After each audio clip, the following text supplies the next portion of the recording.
My family deliberately skipped my 9-year-old daughter's birthday party, leaving her in tears. 2 days later, my mother demanded $5,000 for a vacation I wasn't invited on.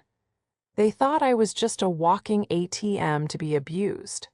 So I gave them $5, and then I made one quiet phone call to a forensic accountant to audit the family trust I control. This is where the story truly begins, and you won't want to miss what happens. Make sure you're subscribed to see it through to the end. We're always curious. Where in the world are you all watching from today? Let us know in the comments. The silence in our apartment was the wrong kind. It wasn't peaceful. It was heavy, weighted down by the 30 bright pink balloons that bobbed listlessly against the ceiling and the untouched, 3-tiered unicorn cake sitting on the kitchen counter. It was 4:00 p.m. on Saturday, and the party was supposed to have started an hour ago. My daughter, Lily, was sitting on the sofa, still in her shimmery birthday dress, methodically pulling the petals off a wilting daisy from the centerpiece. "Maybe they got stuck in traffic, sweetie," I said, my voice sounding painfully bright and false even to my own ears. Lily didn't look up. "No, they didn't, Mommy. They're just not coming." A text message vibrated on the table. I snatched it up, desperate for it to be my mother, Margaret, or my sister, Elizabeth, with a frantic apology and a story about a flat tire. It was from Elizabeth. "So sorry, Lizzie's not feeling well. Just can't make it. Mom's staying here to help me. Tell Lily happy B-Day from us. Kisses." My stomach tightened into a cold, hard knot. Lizzie was Elizabeth's ancient, asthmatic cat, a creature that had been not feeling well for the better part of a decade. It was the flimsiest, most insulting excuse they could have possibly devised. They didn't even bother to lie convincingly. They just didn't care. "I am Jane, I am 40 years old, and I am a university librarian. My life is built on order, on facts, and on the quiet, steady rhythm of managing a massive archive of information. I am patient. I am meticulous. I am not prone to dramatic outbursts." But as I looked at my daughter, who had now moved on to pleating the hem of her dress, her lower lip trembling, I felt a rage so cold and pure it almost took my breath away. She had spent weeks hand-making their invitations. "Well," I said, forcing a smile, "their loss. It just means more cake for us. And you know who is here. Your friends from school are about to arrive." I quickly texted the parents of her school friends, who were due to arrive for the second shift of the party, and told them to come half an hour early. The next few hours were a blur of sugary shrieks, party games, and wrapping paper. I wore my happy mom mask so perfectly that I almost believed it myself. Lily, bless her resilient heart, bounced back as soon as her friends walked in, the pain of her grandmother and aunt's rejection momentarily papered over by the joy of her peers. But after the last friend was picked up, and the apartment was a wasteland of paper plates and streamers, the quiet returned, and so did Lily's sadness. I found her in her room, carefully placing the 2 unopened presents, labeled from Grandma Margaret and from Aunt Elizabeth, in the back of her closet. "You don't want to open them, honey?" I asked gently. "They're not really from them," she whispered, her back to me. "They're from you. You bought them and wrote their names on them, just like last year." My breath hitched. She knew. Of course she knew. I knelt and wrapped my arms around her. "You're right, I did. I wanted you to feel like they remembered." "It's okay, Mommy," she said, finally turning to hug me. "You remembered, that's enough." I held her as she cried, and my own tears were silent, hot drops of fury. I had spent my entire adult life making excuses for them. My mother, Margaret, a retired antique dealer with a taste for champagne and a belief that the world owed her a comfortable existence. My sister, Elizabeth, 37, unemployed, and living in our mother's guest room, a permanent echo of Margaret's opinions. I was the responsible one, the one with a stable career and the 401k. I was the one who paid for my mother's car repairs, my sister's dental emergencies, and, as I had just been brutally reminded, the birthday presents they couldn't be bothered to buy. I put Lily to bed, promising her a special mommy and Lily trip to the zoo the next day to make up for it. As I sat on the sofa, surrounded by the debris of the party, my phone buzzed again. It was a new message, this time in the family fun group chat that Margaret had created. My blood ran cold. It had been 2 full days since the party, 2 days of complete silence from them. The message was from Margaret. "Girls, I've had a wonderful idea. We all deserve a break. I found a fantastic all-inclusive package to a resort in me. Zico, Elizabeth and I can go next month. Jane, I'll need you to contribute your share. The total for our family trip fund is $5,000. Please send it over by Friday." I stared at the words. My share. A trip I wasn't even invited on. 2 days after they broke my daughter's heart over a sick cat. They hadn't just forgotten, they had actively chosen to hurt us and then, without a trace of shame, sent the bill. The rage I felt on Saturday was a flickering candle. This was a forest fire. I opened my banking app. I typed in the amount, $5, I hit send. Then I went back to the group chat and typed a single reply. "Enjoy the trip." My phone immediately exploded with question marks from Elizabeth and a "What is this, Jane?" from my mother. I ignored them. I opened my laptop and went to a folder I kept bookmarked, the one labeled Grandma's Trust. I was the trustee for my grandmother's, Margaret's mother's, estate and care fund. I managed her nursing home payments, her medical bills, and all her expenses. My mother had access to a small, secondary account for incidental purchases for my grandmother. For years, I had a nagging feeling about that account. A suspicion. A series of receipts for antique vases and comfort items that seemed far too expensive. But it had been a feeling, an intuition. Now I had a reason. I opened my email and began to type. I knew a man, a partner at a major accounting firm, who owed me a favor after I'd helped his son with a complex archival research project. "Dear Mr. Henderson," I wrote, "I am the trustee of my grandmother's estate. I have reason to suspect financial mismanagement of a subsidiary account.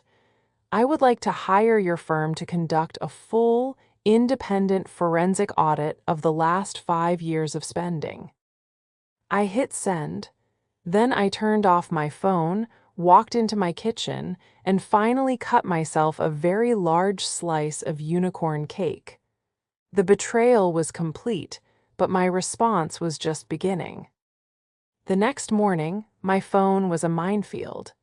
I'd woken up to 37 missed calls and a scroll of texts so long it made my thumb tired. They ranged from Elizabeth's panicked pleading to Margaret's incoherent rage. "Jane, what was that?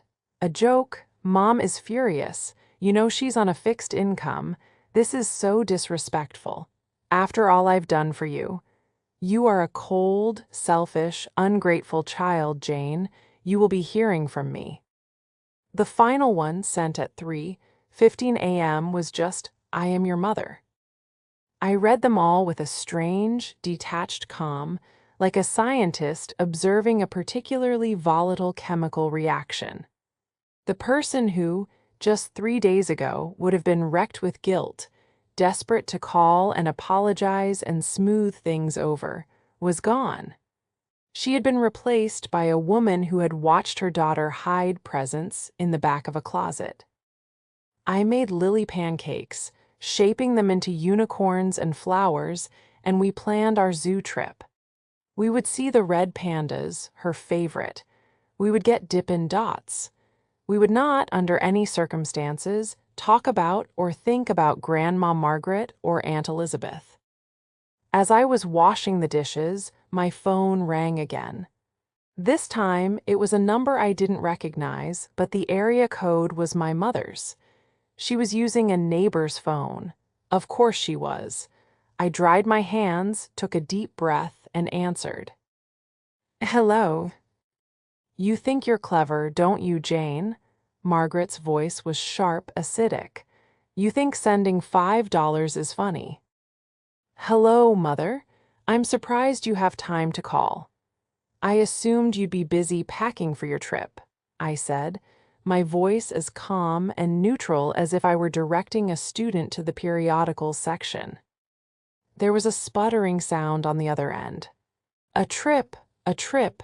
How can we go on a trip when you're being so vindictive? We need that money. Elizabeth hasn't been well, she needs the sun. I need a break. The stress you put me under, it's... The stress I put you under? I interrupted, still polite. I'm not the one who skipped my granddaughter's 9th birthday party. Oh, for heaven's sake, grow up, she snapped. It was a child's party. We were busy. Elizabeth's cat was at death's door. You're punishing us for an emergency. You're holding a party over our heads. Lizzie is 22 years old, Mom. She's been at death's door since 2015. It was a pathetic excuse, and you know it. How dare you, she shrieked. I am your mother. I raised you. I fed you. You did, I said, and the coldness in my own voice surprised me. You did the bare minimum of what was legally required, and I've been paying you back for it ever since. But that's over now. What are you talking about? What's over? Jane, I am warning you. I have to go, Mom. Lily and I are going to the zoo. You should spend this time looking for a more affordable vacation package. I hear the bus to Atlantic City is lovely this time of year. Goodbye. I hung up before she could reply. My hand was shaking, but not from fear. It was adrenaline, felt a sudden, dizzying sense of lightness. I had said no. For the first time in my 40 years, I had said a real, binding no to Margaret, and the world had not ended. Lily, drawn by the sound of my voice, padded into the kitchen. Was that Grandma? It was, I said. Is she mad about the $5? My eyes widened. How did you know about that? It was in the group chat, she said, shrugging. I saw the message. It was pretty funny, Mom. A small laugh escaped me. Yeah, I guess it was. Now go get your shoes on. The red pandas are waiting. As we left the apartment, my personal email pinged. It was Mr. Henderson. Dear Jane, it's good to hear from you, though I'm sorry for the circumstances. We can absolutely handle this. I've assigned my best forensic analyst, a man named David Chen, to your case. He will be in touch shortly to get the account details and your written authorization. This will be handled with the utmost discretion. We'll find out exactly what's been going on. I smiled, slipping the phone into my pocket. My mother and sister thought this was about $5,000. They thought they could bully and guilt me into submission as they always had. But they had forgotten one crucial thing. They had forgotten who I was. I wasn't just responsible Jane, the family ATM. I was Jane, the university librarian, the trustee of the entire estate. I was the one who managed the archives, preserved the documents, and controlled the checkbooks. And I kept very good records. To understand my mother, Margaret, you have to understand her relationship with things. She grew up relatively poor, but by the time she was 30, she had clawed her way into a life that looked wealthy. She became an antique dealer not because she loved history, but because she loved the price tags attached to it. She lived in a beautifully curated house that was less a home and more a showroom, filled with delicate furniture you couldn't sit on and porcelain figurines that were worth more than my first car. I was her firstborn, and from what I can tell, her first major disappointment. I was a quiet, bookish child. I didn't care for the pretty dresses she bought me, preferring to be climbing trees or, worse, reading in a corner. I didn't present well. Then, 3 years later, Elizabeth was born, and Elizabeth was pliable. She was a doll my mother could dress up, a tiny, blonde echo of Margaret herself. Where I was quiet, Elizabeth was bubbly. Where I was practical, Elizabeth was flighty. Where I excelled in academics, Elizabeth excelled in socializing. Our entire childhood was a case study in contrasts. I got a scholarship to a state university and worked 2 jobs to cover my living expenses. Elizabeth was sent to a private, out-of-state art school, which she dropped out of after 2 semesters, funded entirely by my father, before he finally got tired of it all and moved to Arizona. When I landed my job at the university, I was proud. It was stable, it had a pension, and I loved it. My mother's reaction, "A librarian? Well, I suppose it's quiet. Don't you meet any important people there? Doctors? Lawyers?" When Elizabeth announced she was going to be a lifestyle blogger at 32, my mother bought her a new laptop and praised her entrepreneurial spirit. Elizabeth's career now consisted of taking blurry photos of my mother's antiques and posting them to an Instagram account with 114 followers. She was 37, had never held a job for more than 6 months, and was entirely dependent on Margaret, which was exactly how Margaret liked it. I was the workhorse, Elizabeth was the show pony. My greatest value in my mother's eyes came when my grandmother, her mother, a stern, no-nonsense woman who saw Margaret for exactly who she was, fell ill. Grandma Rose had her own money, saved from a lifetime of frugal living and smart investments. She trusted Margaret with none of it. Instead, she made me, Jane, the trustee of her entire estate. "You're the only one with a head on your shoulders," Grandma Rose had told me, her hand frail on mine. "You're the librarian, you know how to keep things in order. Don't let your mother squander this. This is for my care, and what's left is for you and Lily." I took the responsibility seriously. I set up the main trust to pay for her high-end nursing facility and all her medical needs. But Margaret had pitched a fit, claiming she was being disrespected. To keep the peace, I had established a small, secondary checking account, a comfort fund, that I transferred $1,500 into each month. It was supposed to be for my mother to buy Grandma Rose new slippers, nice toiletries, framed photos, or to take her out for a nice lunch. I required receipts for every expenditure, which Margaret provided, albeit grudgingly. They were always just slightly off. A receipt from an antique emporium for a $300 vase that was supposedly for Grandma's room. A $200 cashmere blanket from a boutique I'd never heard of. A series of lunches at 5-star restaurants that I was fairly certain my wheelchair-bound grandmother had never attended. But I was busy. I had Lily, I had my job, and frankly, I was a coward. Confronting my mother meant a nuclear-level war, and I'd been trained my whole life to avoid it. So I'd file the receipts, my stomach churning, and tell myself it was just petty cash. It was this account that I had just sixed Mr. Henderson's firm on. A few days after the zoo trip, my phone rang. It was David Chen, the forensic accountant. His voice was all business, crisp and professional. Ms. Evans, David Chen, I've received your authorization and the preliminary bank statements. I've already found. Well, I've found a lot. What kind of a lot? I asked, closing my office door.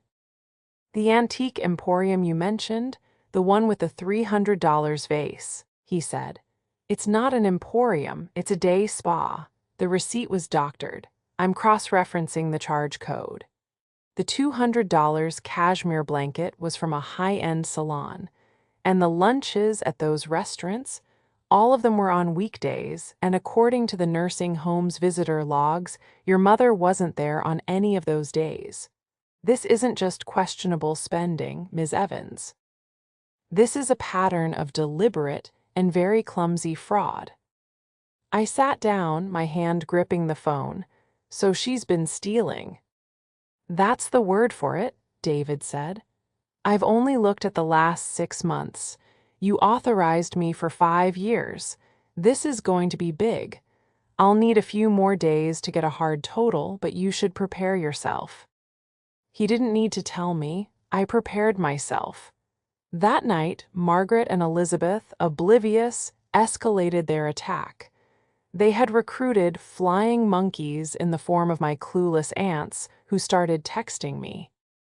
Jane, your mother is heartsick. You need to call her.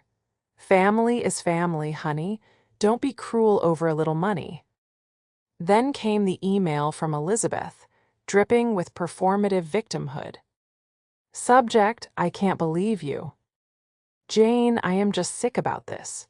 I have been crying for 2 days. Mom is a wreck. We do so much for Grandma. We run ourselves ragged, and you, who just sits in your library all day, begrudge us one nice thing? That $5,000 was for my health. My seasonal affective disorder is terrible, but you don't care about anyone but yourself and Lily. You've always been the favorite.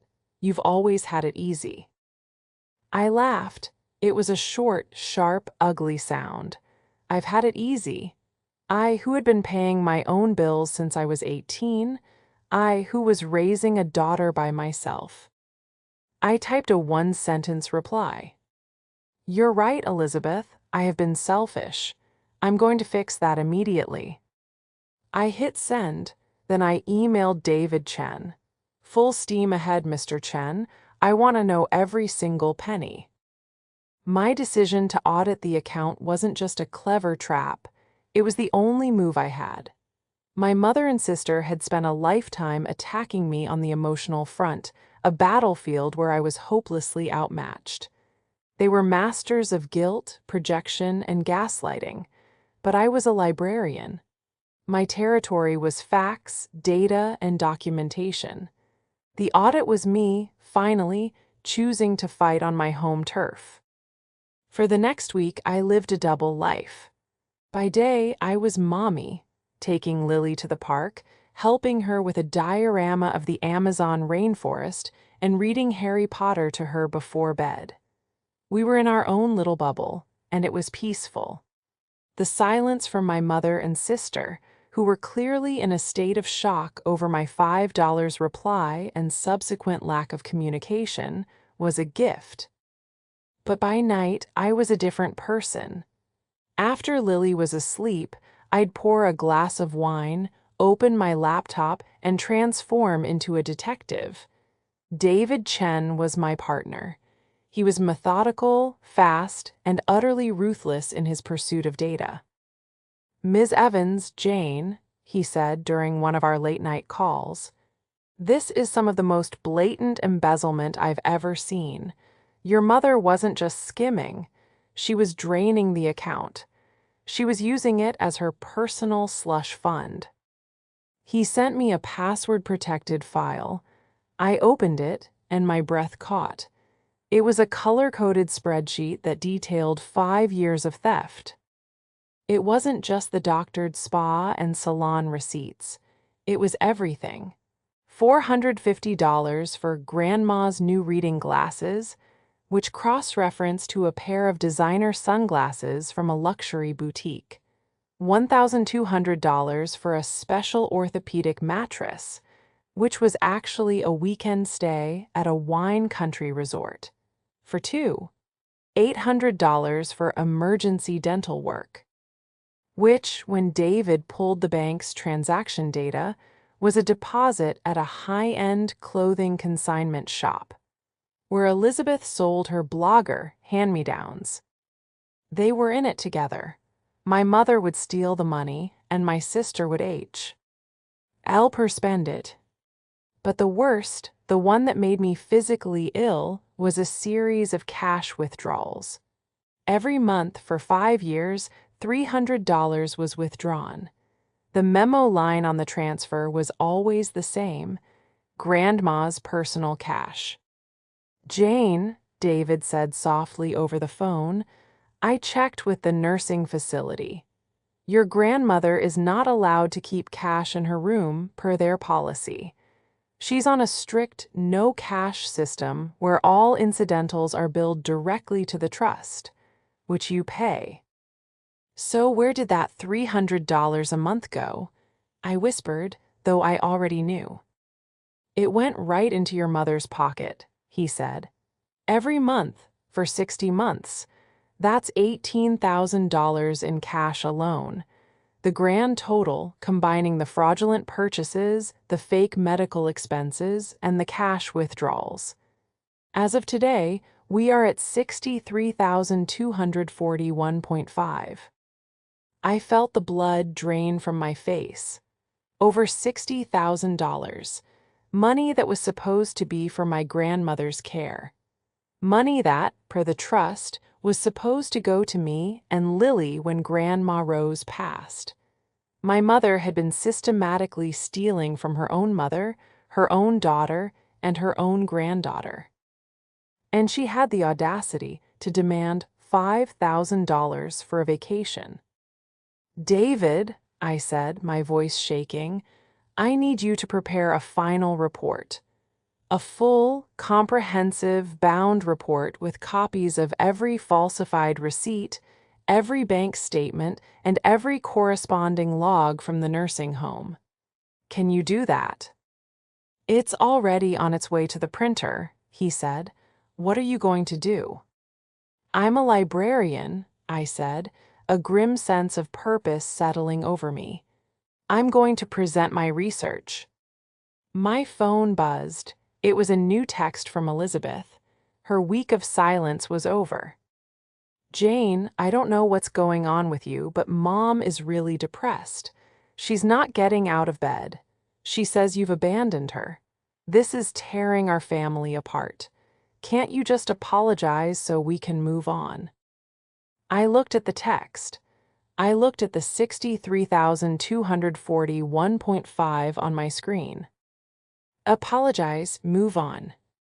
The old Jane would have felt a pang of guilt. The old Jane would have wondered if she was, in fact, being cruel. The old Jane would have picked up the phone. The new Jane, the one armed with a 50-page forensic audit, simply replied, "You're right, we do need to move on. I'm calling a family meeting. My house, Sunday at noon. It's time we discuss the family trip fund in detail, and please be on time." Elizabeth's reply was instantaneous. "Oh, thank God, we'll be there. Thank you, Janie." I could almost hear the relief in her text. She thought I was caving. She thought I was going to give them the money. "See you Sunday," I murmured to my empty apartment. This wasn't going to be a confrontation. It was going to be an execution. Sunday arrived with a bright, cheerful sun that felt like a mockery of the storm that was about to break. I'd spent all of Saturday preparing. I sent Lily on a playdate with her best friend, with a sleepover included, explaining that I had to do some boring adult work at home. I set up my living room not as a home, but as a boardroom. I placed 2 chairs opposite the sofa. On the coffee table, I placed 2 identical, professionally bound reports, their covers a stark, glossy white. I also set up my laptop, and on the screen, David Chen's face waited in a video call, muted for now. He had insisted on being present to interpret the data, he'd said. At 12:05 p.m., my doorbell rang. I opened it to find Margaret and Elizabeth beaming at me. They had dressed for the occasion. Margaret was in a cream-colored cashmere twin set, her forgiveness outfit. Elizabeth was wearing a bright floral dress, looking like a teenager who had just been told she could, in fact, go to the party. They were even carrying a gift bag. "Jane, darling," Margaret trilled, pushing past me to air-kiss the space near my cheek. "We're so glad you came to your senses." "Hi, Janie," Elizabeth said, handing me the bag. "We brought you those expensive chocolates you like, and this is for Lily." She pulled out a small, stuffed unicorn, identical to one I had bought Lily 3 years ago. It had clearly been regifted. "Thank you," I said, my voice flat. I placed the bag on the floor by the door. "Please sit down." They bustled over to the sofa, their good cheer faltering slightly as they took in the severe setup. "My goodness, so formal," Margaret said with a nervous laugh, adjusting her pearls. "And who's that on the computer?" "That," I said, walking over and unmuting the call, "is Mr. David Chen. He's a forensic accountant." The smiles vanished. Elizabeth's face went pale. Margaret's eyes narrowed to slits. What?" Margaret snapped. "Jane, what is this? Is this about the $5,000, if you're going to lecture us?" "I'm not going to lecture you," I said, picking up one of the bound reports and holding it. "I'm going to educate you. You see, I was hurt when you skipped Lily's birthday, but I was more than hurt when you demanded $5,000 from me 2 days later. It made me curious. It made me wonder about all the other money." "What other money?" Elizabeth whispered, looking at her hands. "We don't have any other money." "Oh, but you do," I said. "Or rather, you did. This," I said, tapping the report, "is an audit. A full forensic audit of Grandma Rose's comfort fund. The one I am the trustee for, and the one you, Mother, have been using as your personal bank account for the last 5 years." I tossed the report onto the coffee table in front of Margaret. She flinched as if it were a snake. "I don't know what you're talking about," Margaret said, her voice rising. "This is an outrage. This is a violation of my privacy. How dare you spy on me?" "It's not spying when it's my legal fiduciary duty," I said, my voice like ice. "Mr. Chen, would you like to begin?" "Certainly," David's voice cut through the room, crisp and impersonal. "Mrs. Evans, if you'll turn to page 3, you'll see a summary of findings. We'll start with the falsified receipts. Exhibit A, a charge for $300 to the Antique Emporium on June 12th. We found that this business is, in fact, the Gilded Lily Day Spa, and the charge corresponds to a couple's Serenity package." Elizabeth, who had been looking back and forth between me and Margaret, made a small, squeaking sound. "Mom, what is he talking about? You told me that was a vase for Grandma's." "Be quiet, Elizabeth," Margaret hissed. "Let's move on to Exhibit C," I said, taking over, my voice devoid of emotion. "A $1,200 charge for an orthopedic mattress. This was, in fact, a 2-night stay at the Oak Haven Vineyard Resort. For 2. I see from your credit card statement, Elizabeth, that you bought a $200 bottle of wine from their gift shop that same weekend." Elizabeth's face crumpled. You said that was a work trip for your blog." "I am trying to build a brand." Elizabeth shrieked at me as if that explained it. "And finally," I said, my voice dropping, "let's turn to page 30. the cash withdrawals, $300 every month for 60 months, taken in cash, money that was supposed to be for Grandma. $18,000, Mother. Where did it go? Margaret just stared at me, her face a mask of pure, unadulterated hatred. This is nonsense, she finally exploded, leaping to her feet. It's all lies. You paid him to say this. You're trying to cut me out of my own mother's life. You've always been a jealous, spiteful girl. They're not lies, Mom, I said. They're numbers, they're bank records, they're receipts, they're visitor logs. It's all in the report. And Mr. Chen has the digital originals of everything. You can't prove any of it, she threatened, her voice trembling. I can, I said quietly. And I will. You've been stealing from your own mother. You've been stealing from me. You've been stealing from Lily. The total, as of this morning, is $63,241.5.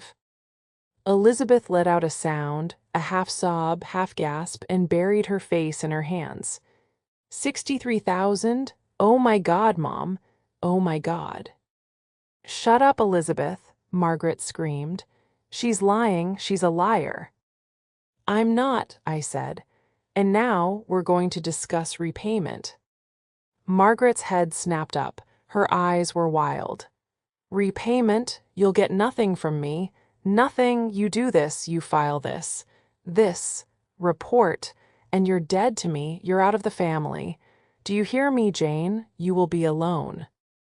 It was the threat she had held over my head my entire life. The bomb she always knew how to detonate. You will be alone. The old Jane would have crumbled. But I just looked at her, at this desperate, pathetic woman in her cashmere sweater, and I felt nothing but pity. I am not the one who is alone, Mother, I said. Now, sit down. Mr. Chen is about to explain your options. Margaret did not sit down. She paced. She paced my living room like a caged animal, her hands twisting her pearls, her face a blotchy, furious red. This is illegal, she spat, pointing a trembling finger at the laptop. You, sir, I will have your license. You are colluding with my daughter to defame me. Ma'am, David Chen said, his voice maddeningly calm. I am a certified forensic accountant. Everything in this report is factual, verifiable, and has been triple-checked. It is admissible in a court of law, and I assure you my license is quite secure. Court, Elizabeth whispered, her face ashen. She looked up at me, her eyes wide with a terror that, for the first time, seemed genuine. Jane, court, you're not going to send her to jail, are you? This was the moment, the pivot. Elizabeth was collateral damage, yes, but she was also a participant. She had enjoyed the spa days and the resort weekends. But unlike my mother, I knew Elizabeth's loyalty had a price, and that price was her own comfort. She was not loyal to Margaret. She was loyal to the lifestyle Margaret provided. Jail, I repeated, letting the word hang in the air. You mean for felony elder financial abuse, for wire fraud, for theft? Is that what you're asking, Elizabeth? But she's our mother, Elizabeth cried, as if that were a legal defense. She is my grandmother's daughter, I countered, my voice sharp. And she has been stealing from her for half a decade. She stole $63,000. It wasn't stealing, Margaret shrieked. It was what I was owed. Do you have any idea what it costs to maintain my home? Do you know the stress I'm under? That money was for my services. I am her daughter, I manage her. Her well-being. You manage her well-being by visiting her twice a month for 20 minutes at a time, I said, pulling out another file. I have the nursing home visitor logs, too. You manage her by having me, the trustee, pay all her bills from the main trust, while you drained the comfort fund for spa days and designer sunglasses. You were not owed that money. You stole it. I turned my attention to Elizabeth. And you, Elizabeth, you benefited. You knew. Don't tell me you thought a $1,200 resort weekend was part of your blogging career. I didn't know how much, she stammered, tears streaming down her face. Mom just said Grandma wanted her to have a nice time, that you were being stingy, that it was just a little bit. Was it just a little bit? I asked, my voice relentless. Was it a little bit when you skipped your niece's birthday party, breaking her heart, only to demand $5,000 for another vacation 2 days later? A vacation you were planning to pay for with stolen money. That hit home. Elizabeth's head snapped toward Margaret. You told me that money was from your dividends. You told me Jane was holding out on us. Be quiet, Margaret snapped. You're a fool, Elizabeth, a weak, sniveling fool just like your father. That was a mistake. I saw the flash of fury in my sister's eyes. It was one thing to be implicated in a crime. It was another to be insulted. I am not, Elizabeth yelled, getting to her feet. I am not a fool. You're the fool. You're the one who got caught. You've ruined everything. Enough, I shouted. The word cracked through the room, silencing them both. They stared at me, shocked. I never ever raised my voice. This is not a debate, I said, my voice low and shaking with controlled fury. This is a reckoning. David, please continue. David cleared his throat. As Jane said, there are options. Option A is a civil suit. We file the audit with the court, sue you for the full amount plus damages and legal fees. Given the evidence, you would lose, and your assets, including your house, would be attached.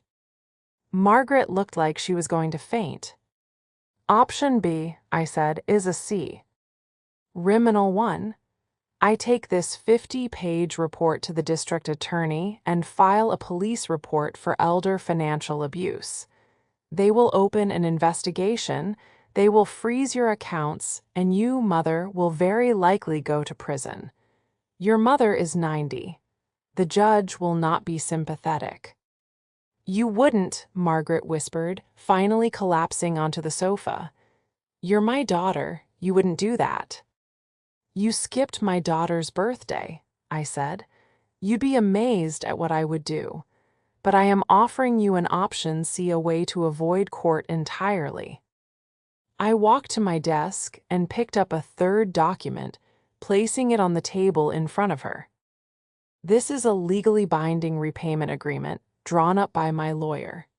It stipulates that you, Margaret, acknowledge the debt of $63,241.5. It stipulates that upon Grandma Rose's passing, your portion of the inheritance from the main trust will be garnished in full until the debt is repaid to the trust. You will receive nothing. Furthermore, your access to the comfort fund is terminated, effective immediately. I am closing the account this afternoon. All future purchases for Grandma will go through me, with receipts submitted beforehand for approval. I also slid a second, smaller document over to Elizabeth. And this is for you, Elizabeth. It's a promissory note. It states that you acknowledge your complicity and agree to repay the $5,000 you demanded for your trip. You can pay it in installments. I don't care if it's $50 a month, but you will pay it back. To Lily's college fund. Elizabeth just stared at it numb. You're taking my inheritance, Margaret whispered, horrified. I'm taking back what you stole, I corrected her. You are not entitled to that money, Mother. You forfeited that right. You have 1 hour to sign. If you don't, I am walking out of this apartment and driving directly to the police station. Mr. Chen has already mapped the route for me. It's an 8-minute drive. I stood up, I'll be in the kitchen making coffee. You should talk. I walked out, my legs feeling like jelly, and left them alone with the evidence of their crimes. The silence from the living room was a living thing. It was thick, suffocating, and punctuated by a low, furious whispering. I didn't make coffee. I just stood in my kitchen, my back against the refrigerator, and listened to the sound of my family imploding. I could hear snippets. "You, how could you? My house," from Margaret. "You lied to me, you lied about everything," from Elizabeth. "Shut up, you spent it, didn't you? You loved it, the spa, you're just as guilty as I am." Then Elizabeth's voice rose, no longer tearful, but full of a sharp, acidic rage I had never heard from her. "No, I am not. I didn't know. I didn't know you were stealing from Grandma. You're a monster." There was a sharp smack. I flinched, my eyes squeezing shut. My mother had hit her. A beat of stunned silence, and then Elizabeth shrieked, You hit me." "You ungrateful whelp," Margaret roared, "after everything I've given you." "Given me?" Elizabeth screamed. "You've given me stolen goods. You've made me a criminal. I have to pay back $5,000. I don't have $5,000. I don't have $5. My life is over because of you." The living room door flew open, and Elizabeth stormed into the kitchen, her face streaked with tears, a bright red handprint blooming on her cheek. She didn't even look at me. She grabbed the pen I had left on the counter, marched back into the living room, scribbled her name violently on the promissory note, and threw the pen at my mother. "You sign it," Elizabeth hissed, her voice trembling. "Sign it, or I'll go to the police with Jane. I will. I'll testify against you. I swear to God I will." This was it, the final, powerful moment.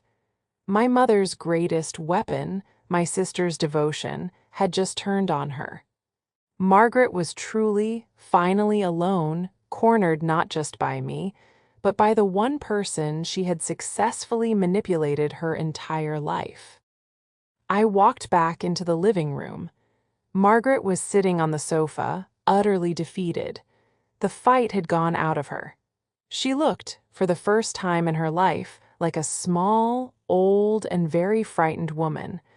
Her hands were shaking so badly she could barely pick up the pen. She looked up at me one last time, her eyes pleading. "Jane, please, I'm your mother." "I know," I said, and my voice was not triumphant, it was just tired. "And Lily is my daughter. Sign the papers, Mom." She bent over the coffee table, her shoulders slumped. With a shaky hand, she signed her name on the line, acknowledging the debt, forfeiting her inheritance, and relinquishing all control. I picked up the papers. I walked over to the laptop. "Mr. Chen," I said, "we have signatures." "Excellent," he replied. "I'll have a courier come by this afternoon to pick up the originals and have them notarized and filed with your attorney. It's done, Jane." "Thank you, David, for everything." "My pleasure, Ms. Evans," he said, nodding to Margaret and Elizabeth. "Ladies," and his screen went blank. Margaret didn't move. Elizabeth stood by the window, her back to us, crying silently. "You should go," I said, my voice soft. Margaret stood up. She looked around my apartment, at my books, at Lily's drawings taped to the wall as if seeing it for the first time. She didn't look at me. She walked to the door, took her purse, and left, not saying another word. Elizabeth lingered. She turned from the window, the red mark on her face already turning into a bruise. "Janie," she started. "Don't," I said. "I don't. I can't, not today." "I know," she whispered. "I know. What? What about Lily, the $5,000? I'll get a job, I swear. I'll. Just go, Elizabeth. Get a job, pay the money. but right now just go." She nodded, tears dripping off her chin, and fumbled with the doorknob. She paused, her hand on the latch. "The unicorn? From the gift bag, it wasn't a regift. I bought it last week, before all this." She left, closing the door quietly behind her. I was alone. I walked over to the gift bag I had tossed by the door. I looked inside. Past the expensive chocolates, there was the stuffed unicorn, and underneath it, a small handmade card. I opened it. For Lily, it read in Elizabeth's looping cursive, "I'm so sorry I missed your party. I hope you had the best day. Love, Aunt Lizzie." I sank onto the sofa, holding the card, and for the first time in this entire ordeal, I allowed myself to cry. The downfall of my mother, Margaret, was not a dramatic public explosion. It was, fittingly, a quiet, orderly liquidation. The signed agreement was ironclad. She was cut off. The first consequence was that she could no longer afford her beautifully curated, antique-filled house.